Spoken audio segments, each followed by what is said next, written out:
జనవరి 1వ తారీఖు నుంచి జనవరి 31వ తారీఖు వరకు కర్కాటక రాశి వారి ఫలితాలను గనక పరిశీలించుకుంటే, వృత్తి ఉద్యోగాల్లో మీరు చాలా కష్టపడి సన్మానాలను పొందుతారు.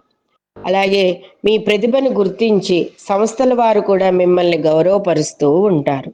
దీర్ఘకాలిక లక్ష్యాలు ఉన్నాయో వాటిని తొందరగా పూర్తి చేయడానికి చాలా తపిస్తూ ఉంటారు. సభలలో అద్భుతంగా ప్రసంగిస్తూ ఉంటారు.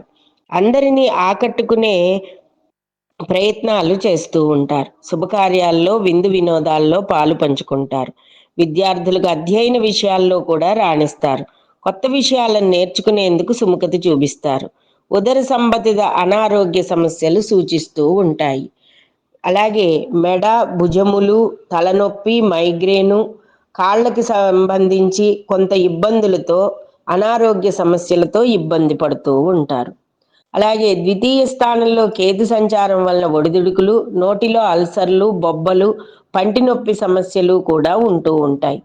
అలాగే ముఖ్యంగా వారసత్వ ఆస్తులను పొందడానికి మీకంటూ కొన్ని ప్రయత్నాలు చేసుకుంటూ ఉంటారు. దాచిపెట్టుకున్న ధనం కూడా మీ వశం అవుతుంది.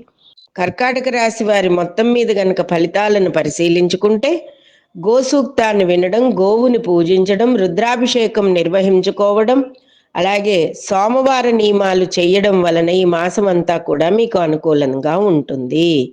ముఖ్యంగా శివాలయ ప్రదక్షిణాలు చేయండి. కృష్ణం వందే జగద్గురుం అనే నామాన్ని తరచుగా మననం చేసుకోండి. శ్రీకృష్ణ శరణం మమ అని చెప్పి కానీ మననం చేసుకోవడం వల్ల మీకు మనశ్శాంతి చేకూరుతుంది. కళాకారులకు మంచి అవకాశాలు ఉన్నాయి. మధ్యవర్తిత్వాలకు వెళ్ళకండి. నూతనంగా ఆయన వధూవరులు, పెళ్లి కొడుకు పెళ్లి కూతురు, అదే వీళ్ళకి తొందరగా మ్యారేజ్ అయ్యి ఇప్పుడిప్పుడే కొత్తగా ఒక 6 నెలల్లో ఉన్నవాళ్ళు ఎవరైనా ఉన్నారనుకోండి, వీరు జాగ్రత్తగా ఉండడం అనేది మంచిది. అనవసర గొడవల్లోకి తలదూర్చుకోకుండా ఉండడం అనేది మంచిది.